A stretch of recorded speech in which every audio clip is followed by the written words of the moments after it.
There's something happening here. What it is ain't exactly clear. There's a man with a gun over there telling me I got to beware. Think it's time we stop. Hey, what's that sound? Everybody look what's going down.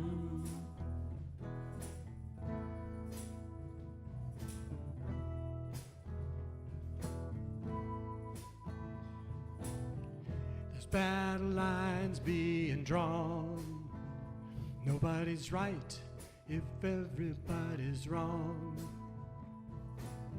Young people speaking their minds, getting so much resistance from behind. Think it's time we stop. Hey, what's that sound? Everybody look what's going down.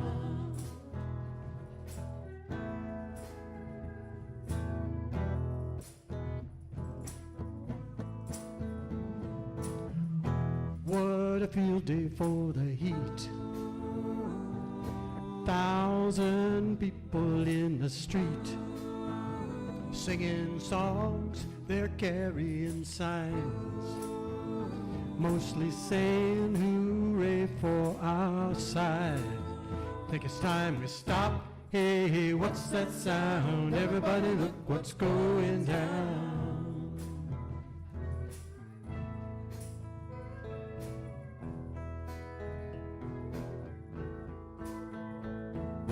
Paranoia strikes deep into your life, it will creep. It starts when you're always afraid. Step out of line, the man comes to take you away. Think it's time we stop. Hey, what's that sound? Everybody look what's going. You better stop. Hey, what's that sound? Everybody look what's going. You better stop. Hey, what's that sound? Everybody look what's going. You better stop. Children, what's that sound? Everybody look what's going. You better stop.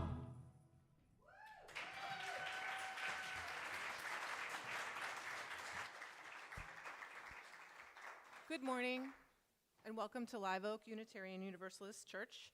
My name is Melissa Zaratny, and I use she and hers pronouns. I love this church because of the warm, vibrant, eclectic community we are building each time we gather together. This congregation is a chosen village of all ages where we share our lives and work to become the people we've always wanted to be and build the world we've always wanted to live in. Whoever you love, whatever you believe, wherever you are on life's journey, all who are welcomed here. And it is good to be here together this morning. Let's sing. Please rise in body or in spirit. This is Come, Come, Whoever You Are, hymn number 188, and please remain standing for the chalice lighting and sung response.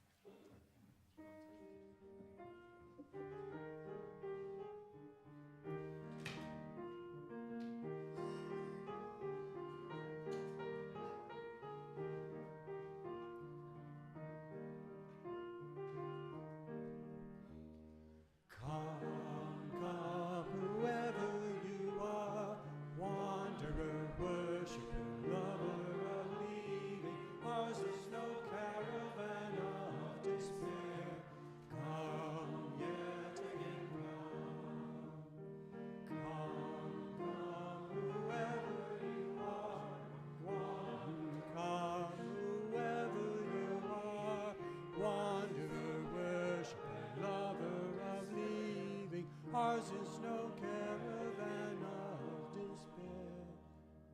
Thank you.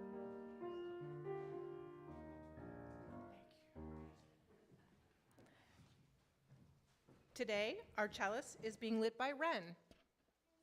These words come to us from Eric Hepburn.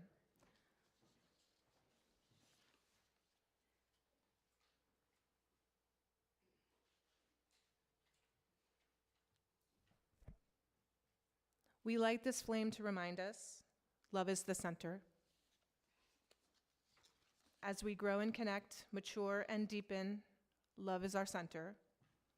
When the light of truth burns all else away, love endures. Please join me in our sung response.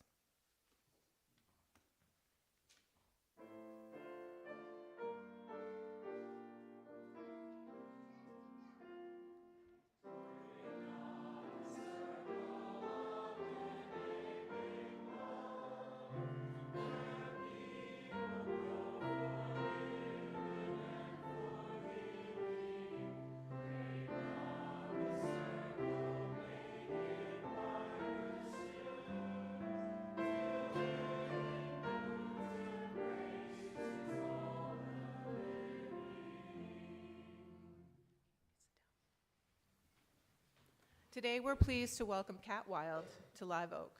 They is a member of the UU Church of the Brazos Valley and a sponsored seminarian preparing for Unitarian Universalist ministry.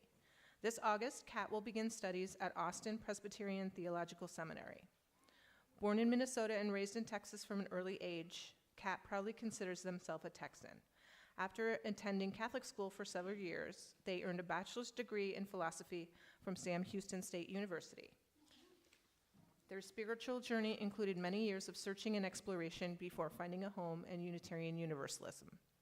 For Kat, Unitarian Universalism opened the possibility of serving authentically as a transgender person in ministry and affirmed that there is a place for them in religious leadership.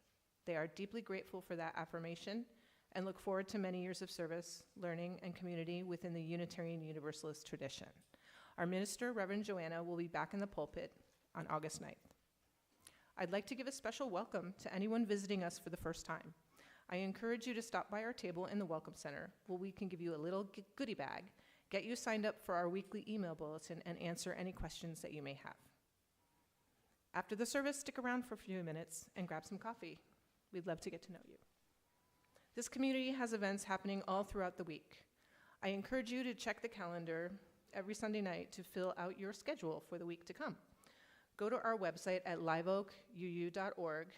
In the top menu, hover or tap what to expect, and then click events to see our full calendar of upcoming events. Something you might be interested in this week is our annual school supply drive.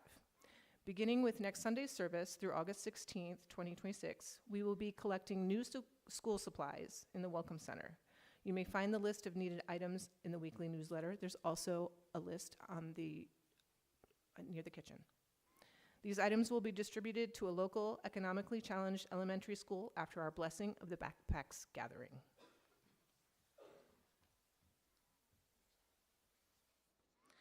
As we approach the time for our offering, give what you will.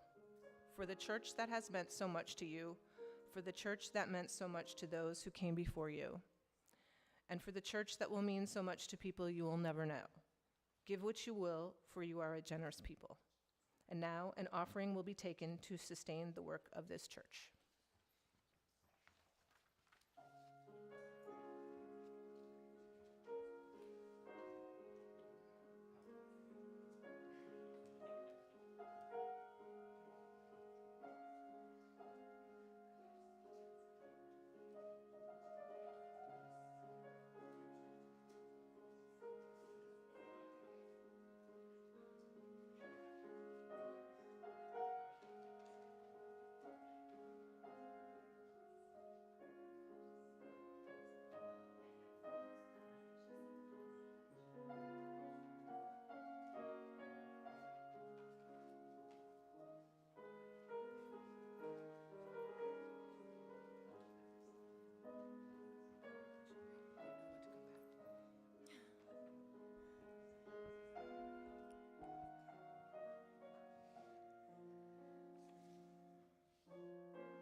am Chris. Yes.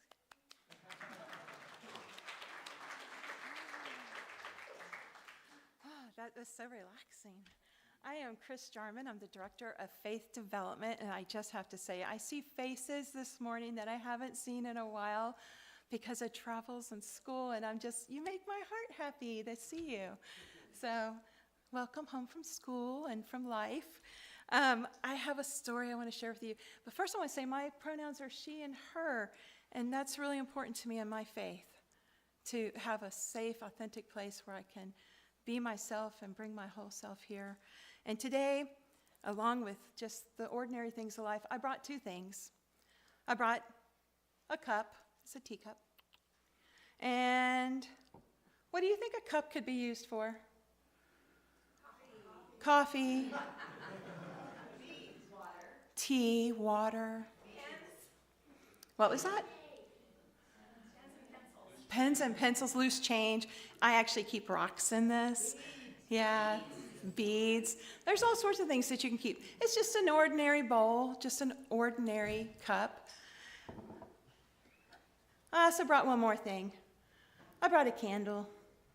What do you use a candle for? Light, yeah. Shows you the way, right? Heat, all those good things. It helps us to see. It helps us find our way. It reminds us that darkness doesn't last forever. I wonder what happens when you put the light in the cup. What does it become? A chalice. Something so simple that holds an infinity of possibilities and a light that shows us our way. You get one of the most important symbols of Unitarian Universalism, the flaming chalice. But here's something that many people might not know. Our chalice didn't begin as a church symbol. It began as a sign of hope and of courage. Almost 85 years ago now, during World War II, many people were being unfairly targeted because of who they were: Jewish families, people with different beliefs, artists, teachers, intellectuals, and many others that had to leave their homes to escape danger. So imagine for a moment you're 8 years old and your parents quietly tell you, "We have to leave tonight." You don't know where you're going. You don't know if you'll ever come home again. You just hope someone somewhere will help. Many people, they just looked away. But a group of Americans from the United States, some Unitarians, said something different. They said, love means helping. And they created the Unitarian Service Committee, whose volunteers help people to escape danger, find food, find shelter, and to begin new lives in the U.S. One of those helpers was an artist named Hans Dusch. Hans had escaped the Nazis himself. He had started out in Austria, and then he fled to Paris, where he was a cartoonist, and he would draw cartoons about fascism and about the Nazis and what they were doing across Europe to educate people by using a cartoon. Some people didn't like that, and he had to flee again, and he ended up in Portugal, where he met the Reverend Joy, who was the head of the Unitarian Service Committee, who was busy trying to get people to the only open port left in Europe, there in Portugal. He asked Hans, people left all their paperwork behind, their IDs, because they were in such a hurry to flee, so they didn't have anything with them to be able to be official. So Reverend Joy just said, then we'll make our own official papers. I need a symbol. And so he went to Hans Dusch and he asked him, could you please create a symbol that we can use on our paperwork and that we can use so that people know the Unitarian Service Committee, that they know when they see that chalice and they see that circle around it, that they are safe, that this means justice, that this means love, that this means courage. And Hans designed the chalice that we know today. It was a simple cup with a simple flame with a circle around it. People that fled from Europe, as they were fleeing, they spoke lots of different languages. And most of the people working for the Unitarian Service Committee only spoke English. But the one thing that they had, that they could see, that they could hang on to, was the symbol of that chalice. and what it meant to them and how it would keep them safe. That chalice and that cup says, there's room for you here. Hope is still alive. And that little drawing became the very first chalice. We didn't use the chalice officially as a Unitarian Universalist until 30 years later. But every time people working for justice saw it, they remembered who they were. They remembered, we choose love instead of fear. We welcome instead of turning away. We help instead of standing by. And sometimes a symbol can remind people to be brave. A symbol can help people find each other. And sometimes a symbol can say something important without using any words at all. Can you think of another symbol that might tell a story? Just think of one that you see every day. The Red Cross. When you see a peace sign, progress flag. All different symbols that help us to remember what matters most. Our flaming chalice reminds us that love isn't something that we feel. Love is something that we do. So let's all make a chalice. Did you know that you carry a chalice with you all the time? Light your flame. Look around. One single person doing this, it's like, huh? Then now we're all doing it. We all bring our flame together and we become stronger and more powerful because we light each other's flame and we carry the light of justice with us wherever we go. So this week, whenever you see a candle or a flashlight or the sun, any kind of light, I want you to remember and ask yourself one simple question. How can I help someone today? Because our chalice is more than a symbol. It's a promise to welcome, a promise to help, a promise that when others are afraid, we will choose courage, we will choose compassion, and we will choose love. And may we always carry its light into the world. And with that, our story is told.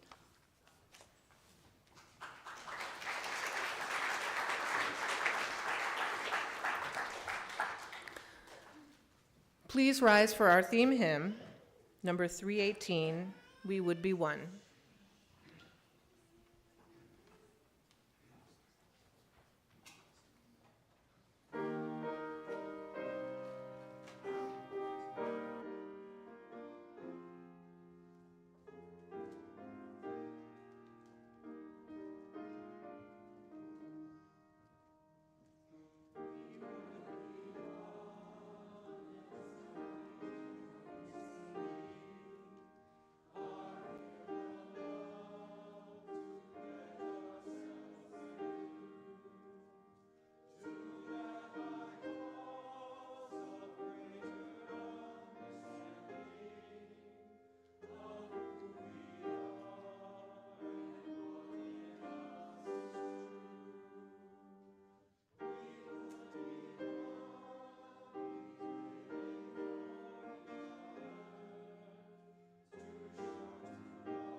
Our reading comes from Audra Lord. Each of us is here now because in one way or another, we share a commitment to language and to the power of language and to the reclaiming of that language which has been made to work against us. In the transformation of silence into language and action, It is vitally necessary to teach by living and speaking those truths which we believe and know beyond understanding. Because in this way alone, we can survive, by taking part in a process of life that is creative and continuing, that is growth.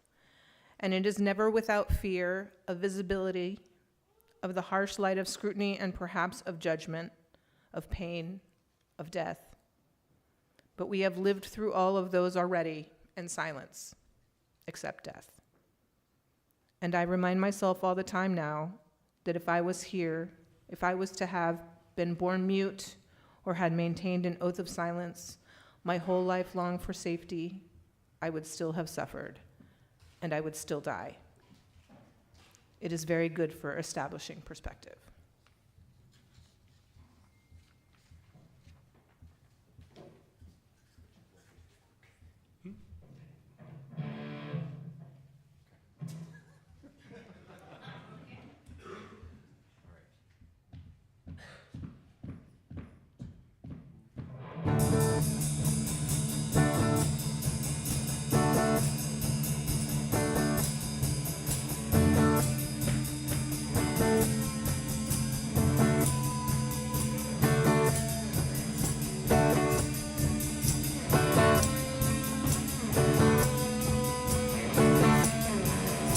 Some folks born made to wear the flag, oh, they're red, white, and blue. And when the band plays Hail to the Chief, oh, they point the cannon at you. It ain't me, it ain't me, I ain't opening this song, yo. It ain't me, it ain't me, I ain't no fortunate one, oh. Some folks are born silver spoon in hand, Lord, not to help themselves, y'all. But when the tax man comes to the door, Lord, the house looks like a rummage sale, yeah. It ain't me, it ain't me, I ain't no fortunate one, no. It ain't me, I ain't no fortunate one.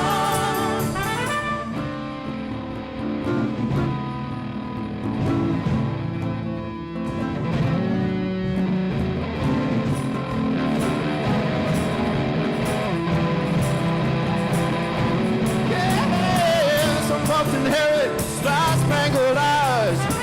Oh, they'll send you down to woe. And when you ask them how much should we give, oh, they only answer more, more, more. It ain't me, it ain't me, I ain't no military son, no. It ain't me, I ain't no fortunate one. It ain't me, I ain't no fortunate one, no. It ain't me, I ain't no fortunate one.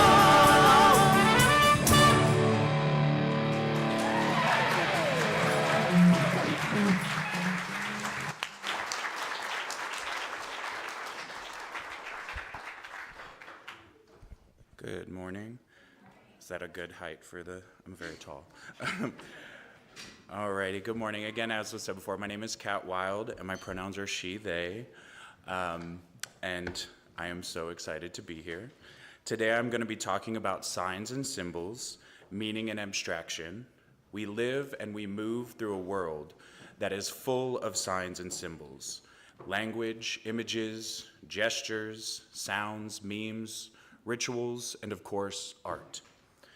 Now, I want to look at what these things all mean for us in today's world.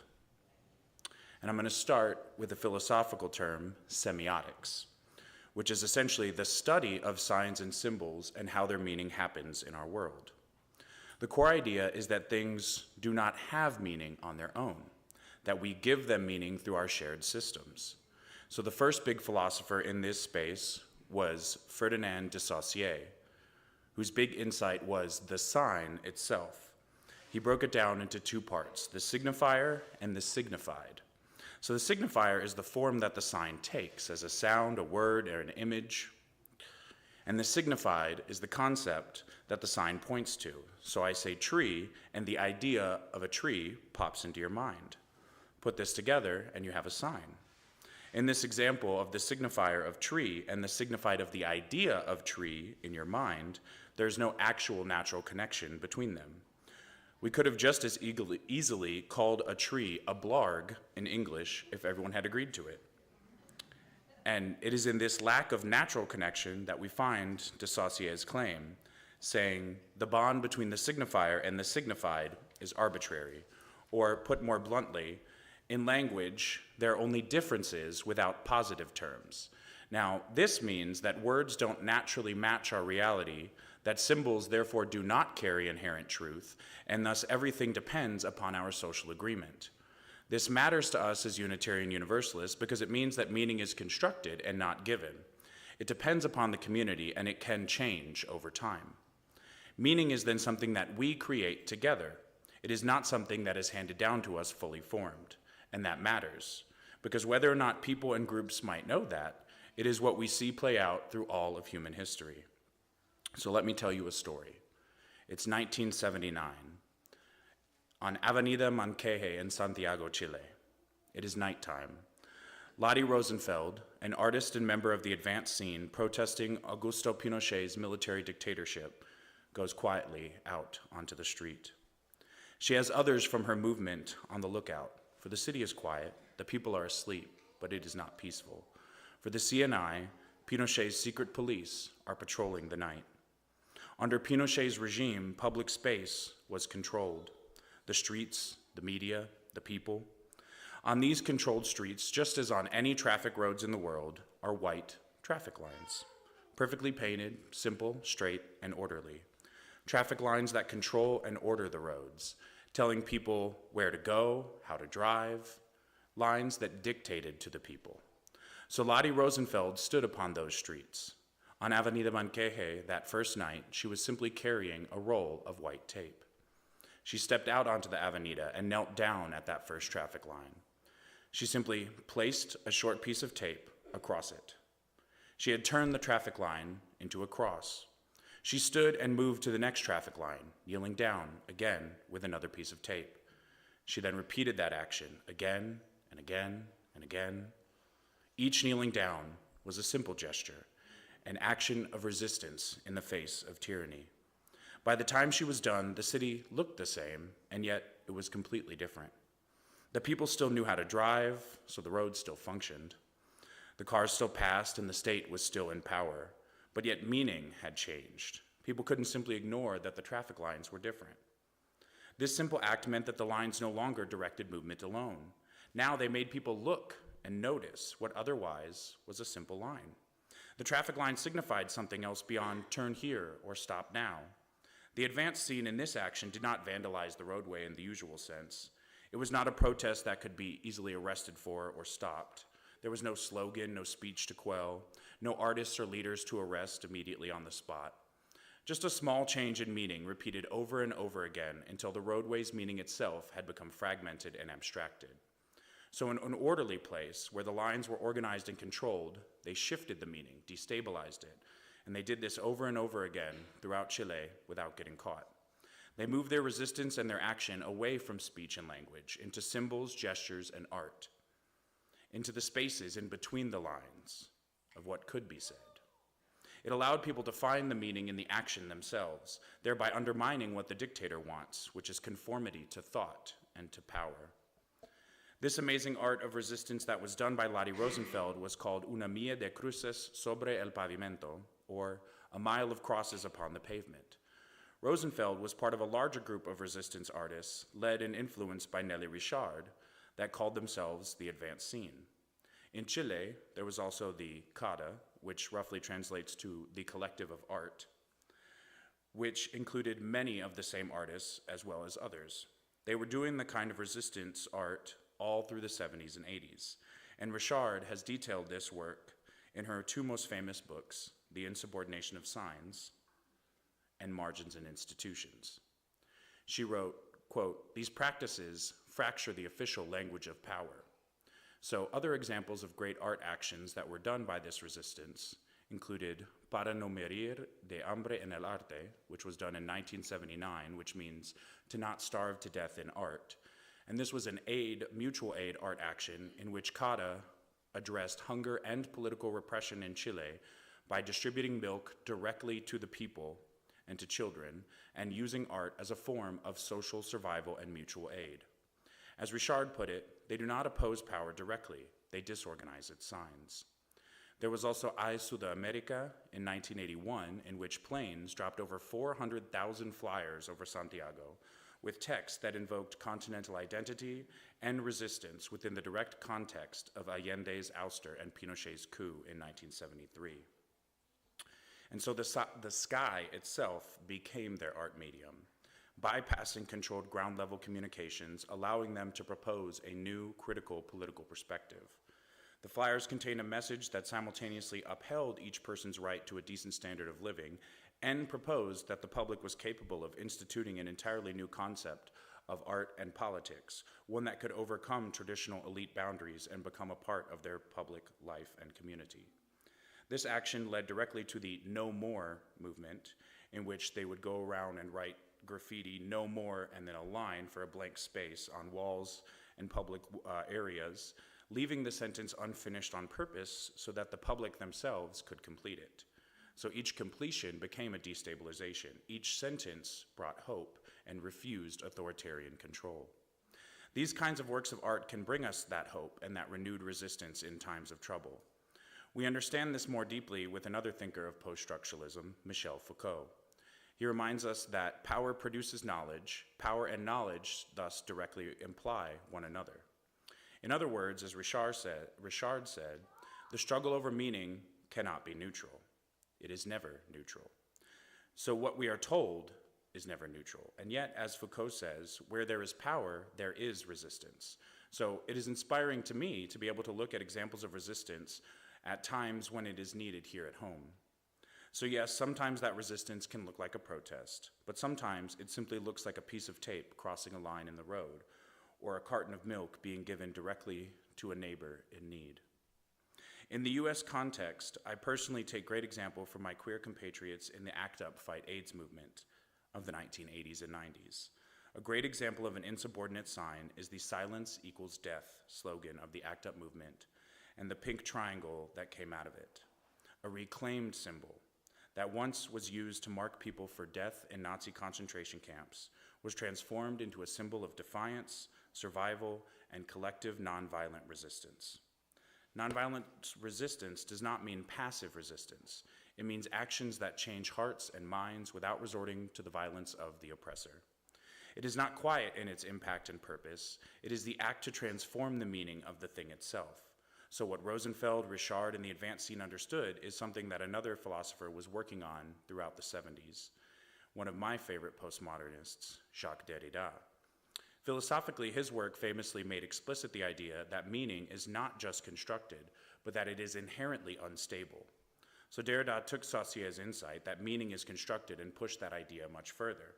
He argued that meaning is never fixed, that it is always shifting, always in motion, and thus never complete. He put it plainly, stating, there is nothing outside the text itself. He focused heavily on language, so he did not mean this as nothing is real, but instead it means that everything that we understand and experience in this reality is mediated through systems of meaning, through interpretation, and through signs and symbols. So because of this, it means that meaning never fully arrives. Meaning is deferred, what Derrida called déférence, always open to or always being reinterpreted. Saussure tells us that meaning is constructed by us through these systems. Derrida tells us that meaning that is constructed, however, cannot be controlled. It is not possible, and this is what Nelly Richard and the artists that worked with her understood. What we saw in Chile was not simple resistance as is. It was a deeper struggle over language, art, culture, and meaning. So think about those quotes of hers I mentioned earlier. The struggle over meaning is never neutral, and they do not oppose power directly, they disorganize its signs. The goal they realized could not be to confront power head-on with violence.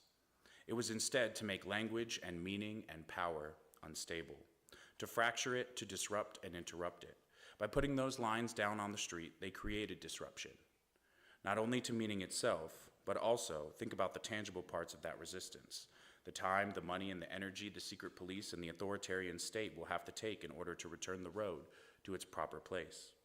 The state must do this because power depends on stability. It depends on words and signs, symbols, meaning what they say it means, on these things being accepted without question. But if meaning is unstable, power is less secure than it appears. Hence the quote from Foucault, where there is power, there is resistance. Not somewhere else, not outside the power, right there inside of it. Resistance doesn't have to be loud. It is not always exactly visible either. It doesn't always have to look like direct opposition. Sometimes it's a shift in meaning, changing the definition of a word, reclaiming a word, a symbol or a gesture, turning a traffic line into a cross. And so this brings us to today, because right now, with our government and what is going on here both at home and in the Middle East, throughout the world, we live in a time and place that is saturated with signs and symbols. I think of examples like security, safety, freedom and liberty, illegal alien, patriot, what these words mean. I could go on. They're not neutral terms. They're used and they're claimed directly for meaning. They are signs as societe states, and then reminds us that these signs are arbitrary. Derrida reminds us that these signs are unstable. And we see that every day in the news of what is happening, both here at home and overseas. Richard reminds us that they are contested, that there is a struggle over the meaning. So when we hear narratives on the news or on social media about what is happening within the United States or between the USA, what is happening overseas with Israel and Iran, the Middle East, we are not just hearing facts and deciding for ourselves. We are hearing meaning being constructed based on how they deliver these so-called facts to us. They are selected, they are framed, and then repeated, usually ad nauseum, so that we may understand what we are being told, so that we may consume and then regurgitate it back to them. The question is not simply what is happening here, but what are we being told it means? What are we supposed to believe? What counts as evil violence versus justified violence? What counts as a defensive action versus offensive aggression? Who is a terrorist and who is a freedom fighter? Whose lives matter and are named, and whose do not matter and are left unnamed? I immediately think of the schoolgirls and the children overseas who have been bombed and killed. There are so many dead. There is so much destruction, war, and genocide. Because if meaning shapes our understanding of the reality playing out before us, then controlling meaning is itself a form of power being held over us. When what we know and don't know is fed to us by people we're not sure we can trust, then these so-called facts come directly into question. If it is unstable, that it can be questioned and therefore reinterpreted and resisted.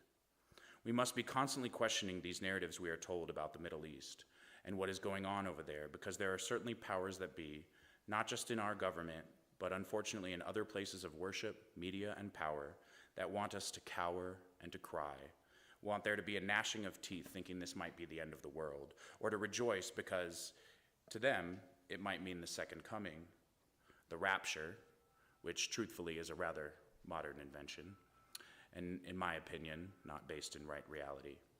So this is not some holy war people are attempting to wage or a last crusade between Christians and Muslims, because we know that war is not holy. Bombs are being dropped on innocents every day, and we must resist death and destruction wherever it might come from. In whatever form it might come in, we must resist with peace and with love. And that is difficult. I know many of us might not have the amount of spoons we had a few years ago, but that doesn't mean there is not something that we can do or be a part of that might shift or change, subvert or abstract, meaning that is being put upon us against our will. So let us return to that street in Chile, 1979, a quiet act, a single line that was interrupted, crossed. Because though technically nothing material about the road changed, everything did. The traffic line was still there, people still knew how to drive, but it no longer meant the same thing. And in that space, maybe, that is where hope lives. Not in waiting for the entire world to become something entirely new and better overnight, but in recognizing that even now, the meanings we are given are never final, that they can be crossed like Lottie Rosenfeld did, that they can be questioned like thousands have questioned before us. and therefore they can be changed, because if a single piece of tape can turn a traffic line into a cross, then perhaps we too can see differently, understand differently, name differently, and mean differently. And in the process of doing all of these things, maybe we too can resist. Ashe, blessed be, amen.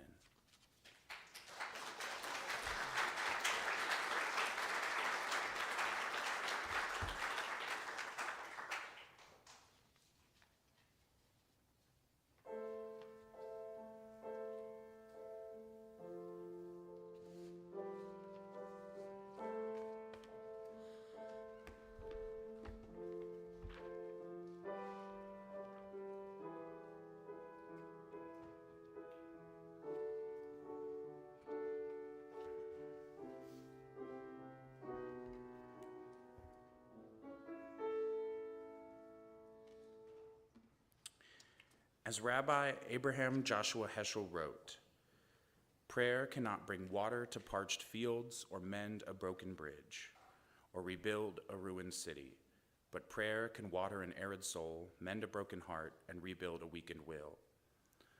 I would add that it is where we give words to the yearning of our hearts. In that spirit, let us pray.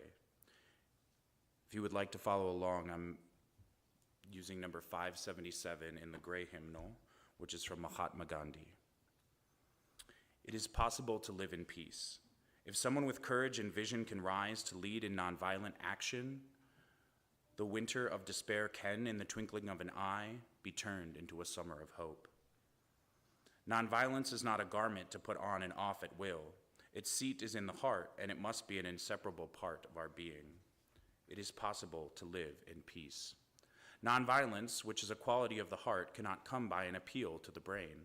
It is a plant of slow growth, growing imperceptibly but surely. It is possible to live in peace. If a single person achieves the highest kind of love, it will be efficient to neutralize the hate of millions. For it is possible to live in peace if we are to reach real peace in this world, and if we are to carry on a real war against war, we shall have to begin with the children. The future depends on what we do in the present, for it is possible to live in peace.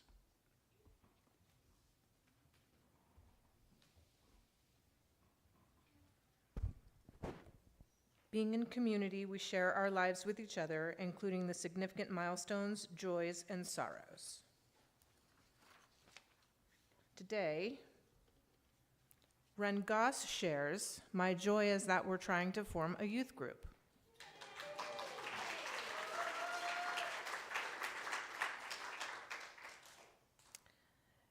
Evie Wang says, "I got a new dog yesterday. We just started training her. Her name is Hazel." Crystal says, she's joyful for all the connection on Slack. Bill D says, "Grateful for the musicians and Southbourne folk for sharing the gift of music." I second that. I love having the live music.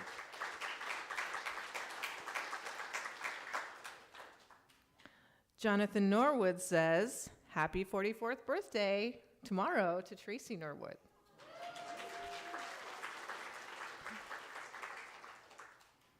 And Julie Kuhn says, "Yesterday was her 42nd birthday. Life, the universe, and everything. 42 is a magical number."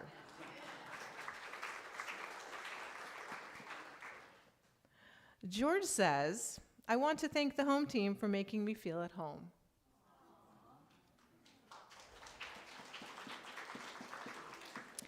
And Katie says, "I've had 4 interviews in the past 4 weeks. Hopefully one gets back to me."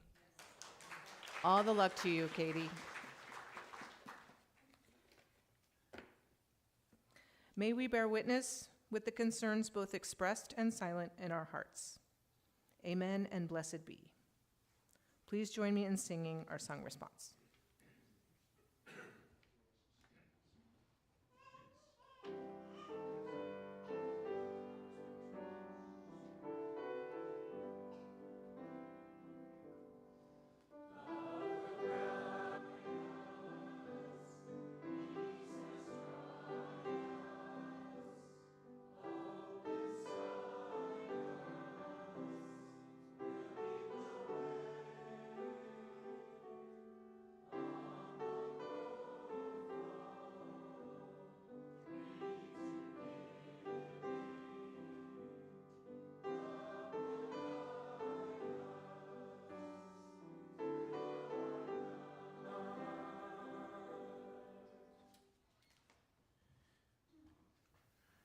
The benediction that I chose for today is number 486 in the gray hymnal.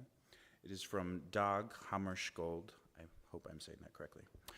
I am being driven forward into an unknown land. The pass grows steeper, the air colder and sharper. A wind from my unknown goal stirs the strings of expectation. Still the question, shall I ever get there? There where life resounds, a clear, pure note in the silence.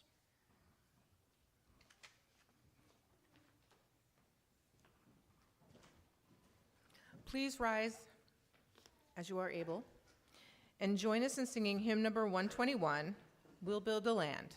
Also, please remain standing for chalice extinguishing.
Let us say these words to each other as we extinguish our chalice.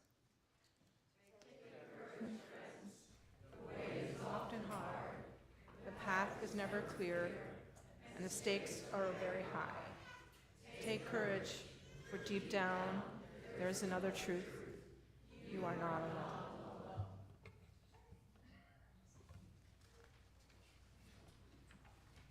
It has been a gift to be together today. Thank you to today's home team, that stands for hospitality and membership, who provided hospitality and worship and tech leadership. That would be Amy at the soundboard, Dory running our live stream. Piano is David Uriutia.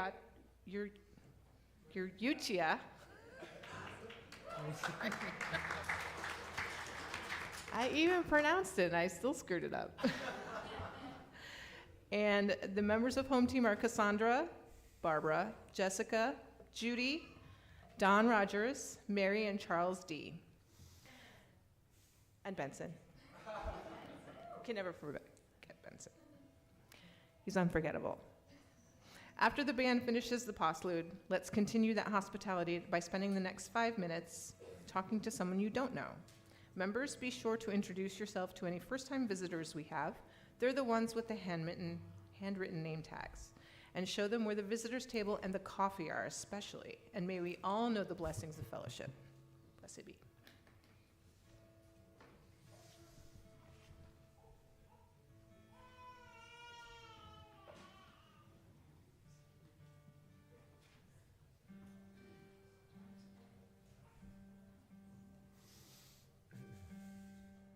Twelve strings are notoriously tricky. And I wanted to add that CT took care of changing the way those things looked. Take a bow.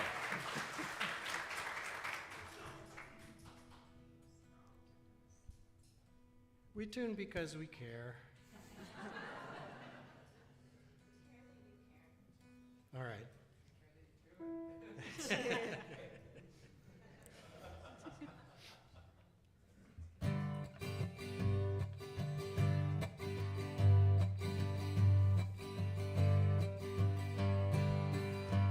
Come gather round, people, wherever you roam, and admit that the waters around you have grown, and accept it that soon you'll be drenched to the bone. If your time to you is worth saving, then you better start swimming or you sink like a stone, for the times they are a-changing.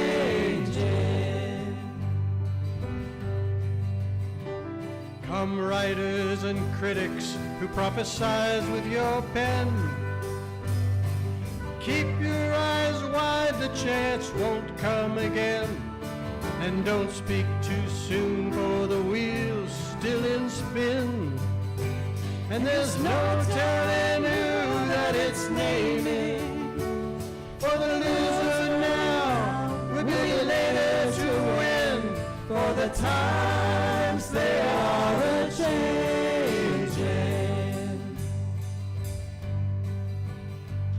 Come senators, congressmen, please heed the call.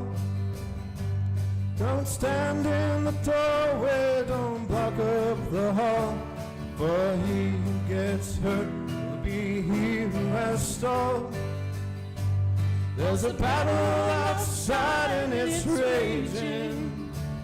It'll soon shake your windows and rattle your walls, for the times they are a-changing.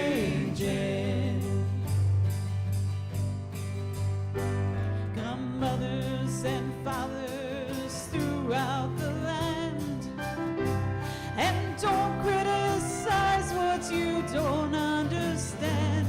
Your sons and your daughters are beyond your command. Your old road is rapidly aging. Please get out of the new one if you can't lend a hand, for the times they are a-changing.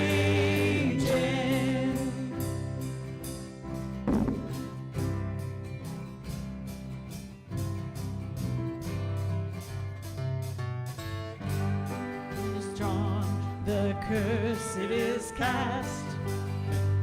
The one now will later be past, as the present now will later be past. The order is rapidly fading, and the first one now